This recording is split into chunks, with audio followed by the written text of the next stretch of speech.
गौतम निषाद योग महाभारत युद्ध भूमि में अर्जुन अपने कुटुंबियों और गुरुओं को देखकर मोह, करुणा और शोक से व्याकुल हो जाते हैं और शस्त्र त्याग कर युद्ध करने से इनकार करते हैं।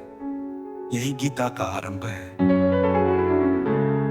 तो सांख्य योग श्री कृष्ण आत्मा की अमरता, जन्म मरण के चक्र से परे होने और धर्म के पालन का महत्व बताते हैं। वे समझाते हैं कि कर्तव्य से पलायन नहीं बल्कि उसे धर्म पूर्वक करना ही उचित है।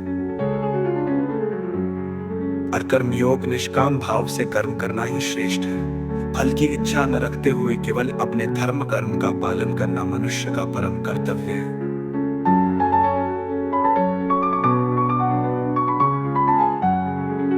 ज्ञान कर्म संन्यास योग भगवान अपने अवतार के रहस्य, गुरु शिष्य परंपरा और कर्म तथा ज्ञान के समन्वय का वर्णन करते हैं। वे बताते हैं कि सही ज्ञान के साथ किया गया कर्म ही मुक्ति का साधन है।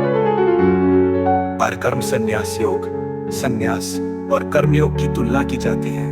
कृष्ण स्पष्ट करते हैं कि कर्मयोग अधिक श्रेष्ठ है क्योंकि वो संसार में रहते हुए भी आत्मा को परमात्मा से जोड़ता है।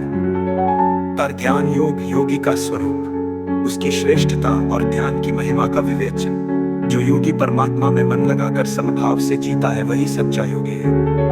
ज्ञान विज्ञान योग ईश्वर के स्वरूप, भक्ति की महिमा और योग के गूढ़ रहस्यों का प्रकाश।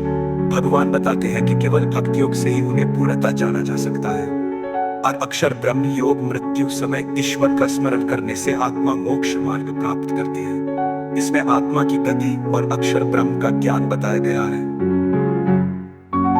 राज विद्या राजगुह्य योग, ये ज्ञान सभी विद्याओं में श्रेष्ठ और गूढ़ है। इसमें ईश्वर की सर्वव्यापकता और भक्ति की महिमा का वर्णन किया गया है। जब विभूति योग, भगवान अपनी दिव्य विभूतियों का वर्णन करते हैं। प्रकृति, देवता, ऋषि, पर्वत, नदियां, पशु पक्षी सब में उनकी महिमा विद्यमान है। और विश्वरूप दर्शन योग, भगवान अर्जुन को दिव्य दृष्टि देकर अपना विराट विश्वरूप दिखाते हैं। समस्त लोक, देवता, काल और भविष्य उस विराट रूप में विद्यमान दिखाई देते हैं। और भक्ति योग, भगवान बताते हैं कि सरल, निष्कपट और प्रेम पूर्वक किया गया भक्ति योग सबसे श्रेष्ठ है। भक्ति के द्वारा कोई भी भक्त उन्हें सहज ही प्राप्त कर सकता है। और क्षेत्र क्षेत्रज्ञ योग, शरीर को क्षेत्र और आत्मा को क्षेत्रज्ञ कहा गया है। आत्मा शाश्वत है और शरीर नाशवान। इनके भेद को जानना ही सच्चा ज्ञान है।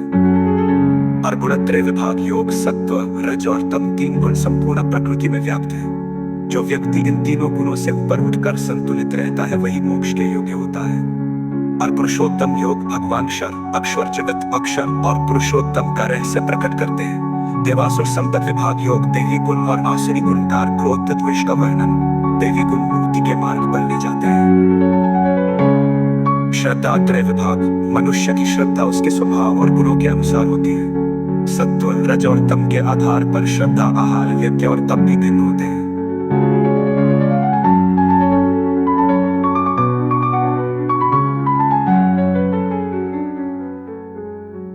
राजविद्या राजगुह्य योग, यह ज्ञान सभी विद्याओं में श्रेष्ठ और गूढ़ है। इसमें ईश्वर की सर्वव्यापकता और भक्ति की महिमा का वर्णन किया गया है। और विभूति योग, भगवान भक्ति दिव्य विभूतियों का वर्णन करते हैं। प्रकृति, देवता, ऋषि, पर्वत, नदियां, पशु पक्षी सब में उनकी महिमा विद्यमान है। और विश्वरूप दर्शन योग, भगवान अपनी दिव्य विभूति